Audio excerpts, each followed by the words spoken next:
Good morning, good afternoon, and good evening, everyone. Welcome back to Steps with Nutrition.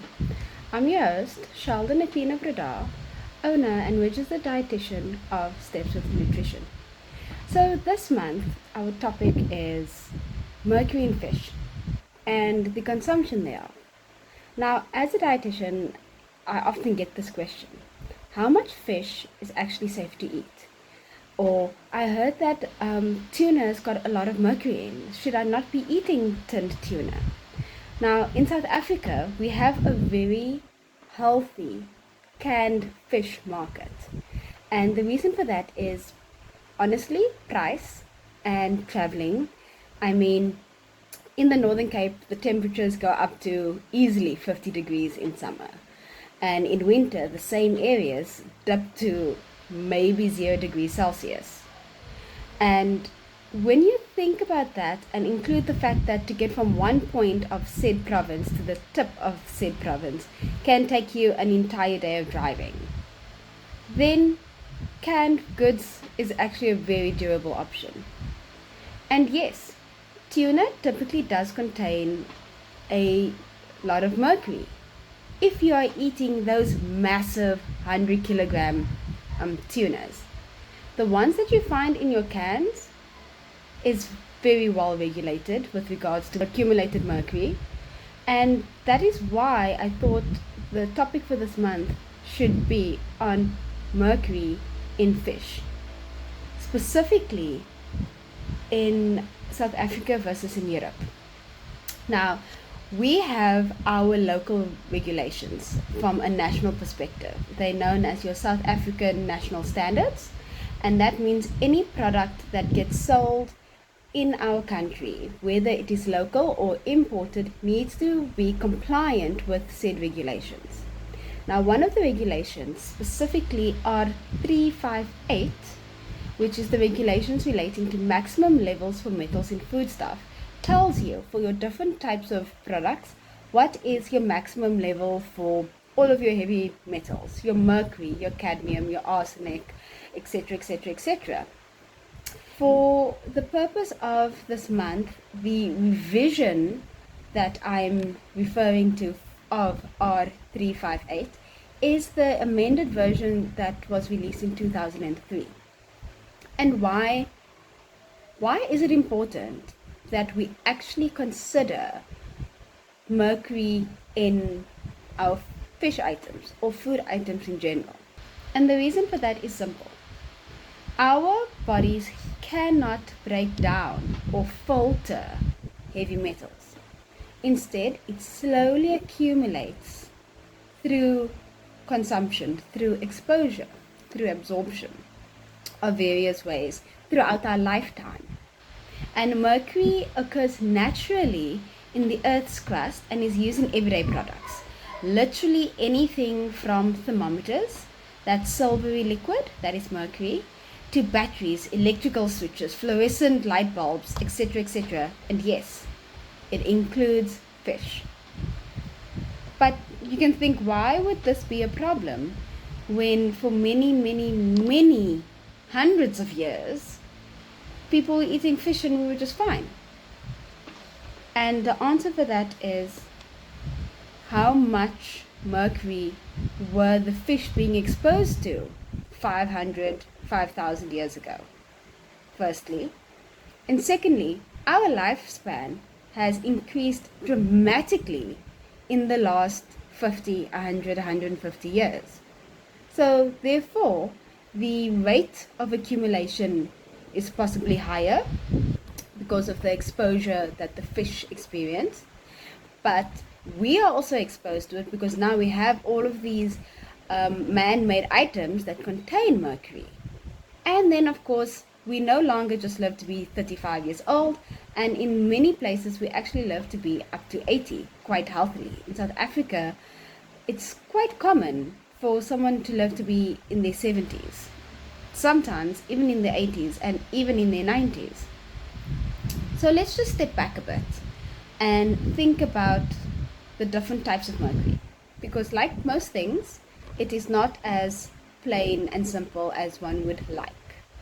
So mercury you get three types that are actually quite harmful to humans: elemental, inorganic, and organic. Now, for the purpose of our episode, we are going to focus on organic because that is the one that's found in the Earth's crust, which accumulates in the fish. And we are exposed to this in three main ways. So the first is fumes from coal mines. Secondly, fish that have ingested methyl mercury, which comes from your soil and water. Or older antiseptics, such as red mercurochrome. So those of us that are South African will know the colloquial name, which is monkey blood. So yes, monkey blood actually contains mercury. And your body absorbs it. Remember, your skin is an organ, so it absorbs it. If it is fumes from a mine, we inhale it. If it's the fish, we're actually ingesting it. And how we get our mercury in our fish is through bioaccumulation. So you have bacteria that's in your water and soil that breaks down the mercury into methyl mercury. Then you have your plankton, which eats said bacteria. Then you have your aquatic insects, which eat the plankton, the small fish that eat the aquatic insects, and so on and so forth until it accumulates into your bigger fish. So you can imagine if a small fish had 1% mercury and a medium-sized fish eats 5 small fish, it is not only going to have 1% mercury, it's going to have 5% mercury. And that's for a medium-sized fish. A large fish might eat 5 medium fish, which makes it 25% mercury. And so on and so forth until it filters up through your food chain and it ends up on our plates. But this is why we have regulations in place to help keep us safe within reason.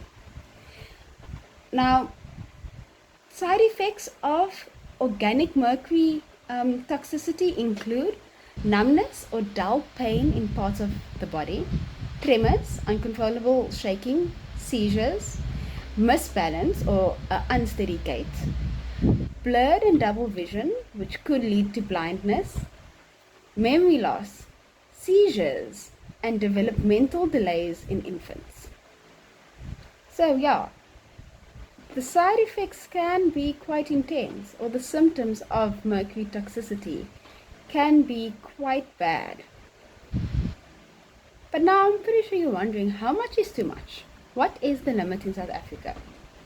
So on page 5 of R358, it says, for fish, including processed and canned fish, the limit is 0.5 milligrams per kilogram. That's very little. For swordfish, other billed fish, tuna and shark, shellfish and shellfish products, so your large predatory fish and then your seafood that actually filters a lot of water, filters a lot of plankton, those types of animals, their limit is 1 milligram per kilogram. Now, for interest's sake, if you go look at your European Union directives, which is the Europeans' national standards, their limit is a lot more stringent. Their limits, where ours is 0.5, theirs would be 0.3. Where ours is 1, theirs is 0.5. Now, why is that? And this is a discussion which I have been fortunate enough to have at length with various experts in the field, various regulators, and it comes down to your risk. How high is our risk as an average South African versus your average European individual? Now, I love stats to a point. So I thought I would pull up the 2 sites where I actually got this information from. According to the South African official website, where they have a blog named, let's just get the name, Aquaculture, Crucial Food Source and Job Creation. Here they actually say that the average South African eats per year 6 to 8 kilograms of fish. This works out to about 500 to just under 700 grams per month, which makes it less than one official serving a week. In contrast, according to, where's this website? According to the Oceans and Fisheries EC Europa website, which is basically your news for your EU fish market report of 2015, they reflected on the challenging conditions which resulted in a decrease in fish consumption in Europe. Now, listen to this decreased consumption. In 2023, the average European consumed 22.9 to 23.5 kilograms per person per year. Let that sink in. Our average is about 7. Their average is 23. Almost 3 times the amount of fish consumed in a year compared to the South African counterparts. And that's down from 2022 stats. And then there's this really fascinating comment. The highest annual country in Europe when it comes to fish consumption is Portugal, which leads with over 50 kilograms per person annually. So our Portuguese counterparts are eating almost 8 times the amount of fish per year that we do. So when you look at these figures, then it makes sense. It makes sense why the South African limits are a less stringent version of that of Europe. Our exposure risk is so much less. The likelihood of toxicity due to mercury accumulation is way less in your South African counterparts. This being said, there are still vulnerable groups who should avoid high mercury containing foods. These are pregnant individuals, women who are breastfeeding, young children, and I'm talking infants, and individuals with kidney disease. These are your vulnerable groups where mercury can either exacerbate your kidney disease. Children are a lot smaller, so accumulation would be felt a lot harsher, even in smaller quantities. And women who are pregnant or breastfeeding, because everything filters through to the child. Remember, we don't have the appropriate filters in our systems to get rid of the mercury. So your unborn child would also not have the appropriate filtering system. So yes, we are exposed to potentially dangerous things every single day.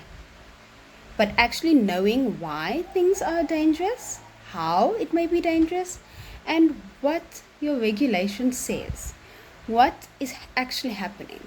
In practice, fish that are predatory, certain species, certain sizes, are tested for heavy metals, stock standard, in South Africa.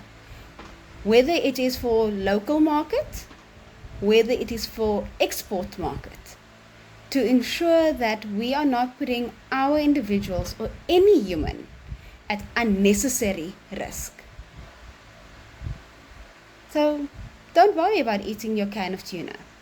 There's still more benefits from eating that can of tuna than there would be by avoiding it because of the potential risk, the minute risk, might I add, of mercury accumulation. Let me know, how often do you actually eat fish? I eat it quite often, but that's because I tend to eat it directly out of the can, because I'm like, it's protein, it has omega-3s in, it's very filling, and it's quick to eat. But am I overly concerned about mercury accumulation? Not really, because I am not eating 50 kilograms a year. Until next time, I've been Sheldon Athena Breda, your virtual dietitian with Steps with Nutrition.